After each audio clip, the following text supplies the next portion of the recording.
നമസ്കാരം കൂട്ടുകാരെ, എല്ലാവർക്കും സുഖമാണോ? ഇന്ന് നമ്മൾ ഒരു അടിപൊളി കാര്യം പഠിക്കാൻ പോവുകയാണ്. നിങ്ങളുടെ ടെക്സ്റ്റ് ബുക്കിലെ കണക്കിലെ കളികളൊക്കെ ഇഷ്ടമാണോ? എങ്കിൽ നമുക്ക് തുടങ്ങാം.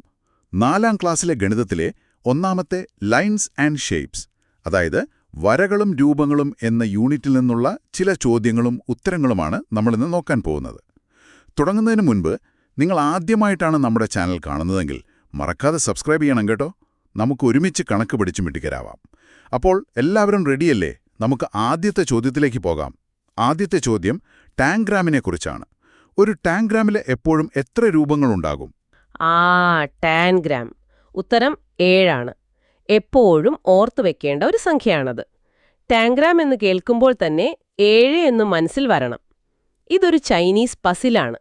അതിൽ എപ്പോഴും 7 കഷ്ണങ്ങൾ, അതായത് രൂപങ്ങൾ ഉണ്ടാകും. ഓക്കേ, അപ്പോൾ 7. അടുത്തത് ഒരു രൂപത്തിനെക്കുറിച്ചാണ്. ഐസ്ക്രീം കോണൊക്കെ ഓർമ്മയില്ലേ? ആ രൂപത്തിന്റെ പേരെന്താണ്? ആ രൂപമാണ് വൃത്തസ്തൂപിക. നമ്മള് ഇംഗ്ലീഷിൽ കോൺ എന്ന് പറയും. അതിന് ഒരു വളഞ്ഞ വശവും പിന്നെ താഴെ ഒരു പരന്ന ഭാഗവും ഉണ്ടാകും. നമ്മുടെ പിറന്നാളിന് തലയിൽ വെക്കുന്ന തൊപ്പിയില്ലേ, അതും ഇതേ ഷേപ്പല്ലേ? അതെ, അതും ഒരു വൃത്തസ്തൂപികയാണ്. കറക്റ്റ്. അടുത്തത് നമ്മൾ കളിക്കുന്ന ഡൈസ്, ആ രൂപം ക്യൂബ്. ഒരു ക്യൂബിന് എത്ര വശങ്ങളുണ്ട്? ഒരു ക്യൂബിന് 6 വശങ്ങളുണ്ട്. സംശയമുണ്ടെങ്കിൽ ഒരു പെട്ടിയെടുത്ത് അതിന്റെ മുഖങ്ങളൊന്ന് എണ്ണി നോക്കിയാൽ മതി.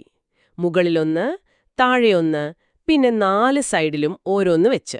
അപ്പോ ആകെ 6. അതെ, 6.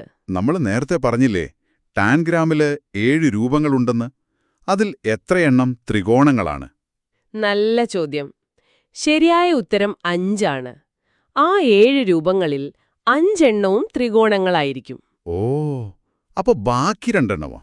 ബാക്കി 2 എണ്ണത്തിൽ ഒന്ന് സമചതുരവും മറ്റൊന്ന് സാമാന്തരികവുമാണ്. ഒരു പെട്ടിയുടെ വക്കുകൾ, അതായത് എഡ്ജസ്, എത്രയെണ്ണമുണ്ട്? നിങ്ങളുടെ കയ്യിലൊരു തീപ്പെട്ടിയുണ്ടെങ്കിൽ ഒന്ന് എണ്ണി നോക്കാമോ? 4 വക്ക്, താഴെ 4, പിന്നെ ഇവയെ തമ്മിൽ യോജിപ്പിക്കുന്ന 4 കുത്തനെയുള്ള വക്കുകളും. അപ്പോ 4+4+4 12. അതെ, 12. ഇത് വളരെ എളുപ്പമുള്ള ചോദ്യമാണ്. ഒരു ചതുരം അല്ലെങ്കിൽ റെക്ടാങ്കിൾ ഉണ്ടാക്കാൻ എത്ര വരകൾ വേണം? 4 വരകൾ. 4 നേർവരകൾ ചേർന്ന ഒരു അടഞ്ഞ രൂപമാണ് ചതുരം. നമ്മുടെ നോട്ട്ബുക്ക്, മൊബൈൽ ഫോൺ, അതൊക്കെ ചതുരത്തിന് നല്ല ഉദാഹരണങ്ങളാണ്. ശരിയാണ്. ഇനി 3 വശങ്ങൾ ചേരുന്ന ആ ഒരു ഇടത്തിന് എന്താണ് പറയുക? അതിനെയാണ് നമ്മൾ മൂല അഥവാ കോർണർ എന്ന് പറയുന്നത്. ഒരു ത്രികോണത്തിന് 3 മൂലകളുണ്ട്, ഒരു ചതുരത്തിനോ 4 മൂലകളുണ്ട്. അതെ. വള, പപ്പടം, അതൊക്കെ ഏത് രൂപത്തിലാണ്? വൃത്തം. വൃത്തത്തിന് നേരായ വരകളോ മൂലകളോ ഒന്നുമില്ല. അതിങ്ങനെ തുടക്കവും ഒടുക്കവുമില്ലാതെ ഉരുണ്ടിരിക്കും. ഇനി കുറച്ച് കണക്ക് ചെയ്യാം അല്ലേ? ഒരു സമചതുരത്തിന്റെ ഒരു വശം 8 സെന്റിമീറ്റർ ആണെങ്കിൽ അതിന്റെ ചുറ്റളവ് എത്രയായിരിക്കും? ചുറ്റളവ് കാണാനൊരു എളുപ്പവഴിയുണ്ട്. സമചതുരത്തിന് 4 വശങ്ങളും തുല്യമല്ലേ? അതെ. അപ്പോ ഒരു വശത്തിന്റെ നീളത്തിനെ 4 കൊണ്ട് ഗുണിച്ചാൽ മതി. അതായത് 8 ഗുണം 4. 32 സെന്റിമീറ്റർ. സിമ്പിൾ. സിമ്പിൾ. സമചതുരക്കട്ട അഥവാ ക്യൂബിന് എത്ര വക്കുകളുണ്ട്? ഇത് നമ്മൾ കുറച്ച് മുൻപ് പറഞ്ഞതാണല്ലോ, ഓർമ്മയുണ്ടോ നോക്കട്ടെ. ഓർമ്മയുണ്ടല്ലോ അല്ലേ? ഉണ്ട്. 12 വക്കുകൾ. അതെ, 12. അടുത്ത ചോദ്യം കുറച്ച് ട്രിക്കിയാണ്. ഒരു ചതുരത്തിന്റെ ഒരു മൂല മുറിച്ചു മാറ്റിയാൽ ആകെ എത്ര മൂലകളുണ്ടാകും? ഇതൊന്ന് ചിന്തിക്കണം. സാധാരണ ചതുരത്തിന് 4 മൂലകളുണ്ട്. നമ്മൾ ഒരു മൂല മുറിക്കുമ്പോൾ ആ ഒരു മൂല അങ്ങ് പോകും. പക്ഷെ പകരം അവിടെ 2 പുതിയ മൂലകൾ വരും. അങ്ങനെയാണല്ലേ? അതെ. അപ്പോ പഴയ 3 മൂലകളും ഈ പുതിയ 2 മൂലകളും ചേർന്ന് ആകെ 5 മൂലകളാകും. അപ്പോ ഉത്തരം 5. അതെ. ഒരു സമത്രികോണത്തിന്റെ, അതായത് ഈക്വലാറ്ററൽ ട്രയാങ്കിൾ, അതിന്റെ ചുറ്റളവ് 27 സെന്റിമീറ്റർ ആണ്. അതിന്റെ ഒരു വശത്തിന് എത്ര നീളമുണ്ടാവും? സമത്രികോണം എന്ന് പറഞ്ഞാൽ എന്താ? 3 വശങ്ങളും തുല്യം. അതെ.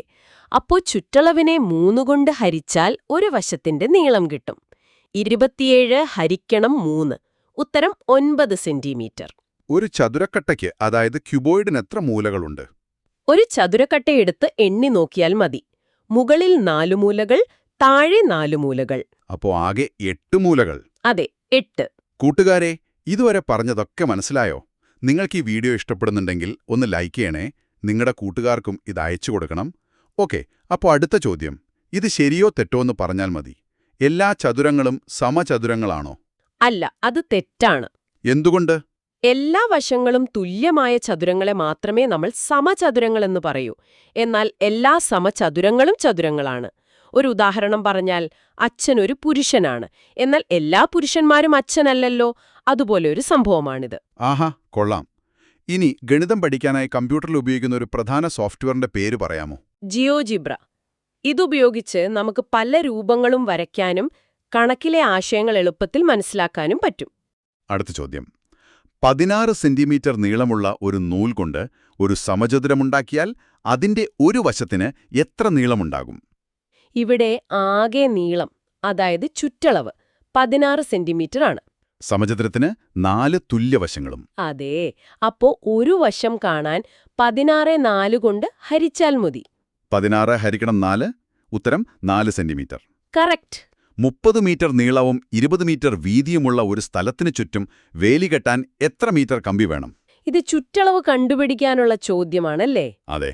ചതുരത്തിന്റെ ചുറ്റളവ് കാണാൻ നീളവും വീതിയും കൂട്ടിയിട്ട് അതിനെ 2 കൊണ്ട് ഗുണിക്കണം.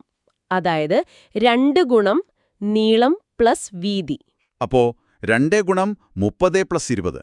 2 ഗുണം 50, അതായത് 100 മീറ്റർ. 100 മീറ്റർ കമ്പി വേണം. അടുത്തത് കുറച്ചുകൂടി ചിന്തിക്കാനുള്ള ചോദ്യമാണ്. 12 മീറ്റർ നീളവും 10 മീറ്റർ വീതിയുമുള്ള ഒരു ചതുരാകൃതിയായ മുറിയുടെ അത്രയും തന്നെ ചുറ്റളവുള്ള ഒരു സമചതുരാകൃതിയായ മുറിയുടെ ഒരു വശത്തിന്റെ നീളം എത്രയായിരിക്കും? ഇത് 2 സ്റ്റെപ്പുണ്ട്. ആദ്യം ചതുരത്തിന്റെ ചുറ്റളവ് കാണണം. 2 × 12 + 10. അതെ, 2 × 22, അത് 44 മീറ്റർ. ഓക്കെ, ചുറ്റളവ് 44 മീറ്റർ. ഇനി ഇതേ ചുറ്റളവാണ് സമചതുരത്തിനും. അപ്പോൾ സമചതുരത്തിന്റെ ഒരു വശം കാണാൻ ചുറ്റളവിനെ 4 കൊണ്ട് ഹരിക്കണം. 44/4. 11 മീറ്റർ? അതെ, ഉത്തരം 11 മീറ്റർ. ഒരു ചതുരക്കട്ടയ്ക്ക് എത്ര മുഖങ്ങളുണ്ട്, ഫേസസ്? നമ്മൾ നേരത്തെ വശങ്ങൾ പറഞ്ഞില്ലേ, അതുപോലെ മുഖങ്ങൾ 6 എണ്ണമാണ്. ഒരു ഡൈസ് ഓർത്താൽ മതി. 1 മുതൽ 6 വരെ എഴുതിയ 6 മുഖങ്ങളില്ലേ, അത് തന്നെ. 6, ശരിയാണ്. ഇത് കുറച്ച് കടുപ്പമുള്ള ചോദ്യമാണെന്ന് തോന്നുന്നു.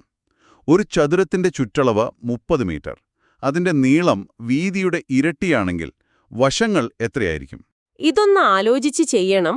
ചുറ്റളവ് 30 ആണെങ്കിൽ നീളവും വീതിയും കൂട്ടിയാൽ അതിന്റെ പകുതി കിട്ടും, അതായത് 15.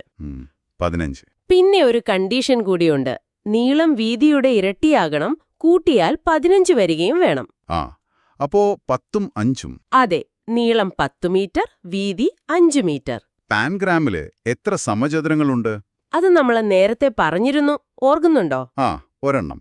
അതെ, ഒരേ ഒരു സമചതുരം മാത്രമേ ഉള്ളൂ. ഒരു സമഭുജ ത്രികോണത്തിന്റെ ഒരു വശം 4.5 സെന്റിമീറ്ററാണ്. അതിന്റെ ചുറ്റളവ് എത്ര?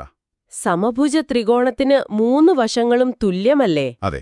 അപ്പോൾ ചുറ്റളവ് കാണാൻ 4.5നെ 3 കൊണ്ട് ഗുണിച്ചാൽ മതി. 4.5 × 3 13.5 സെന്റിമീറ്റർ. അതെ, 13.5 സെന്റിമീറ്റർ. എങ്ങനെയുണ്ട് കൂട്ടുകാരെ?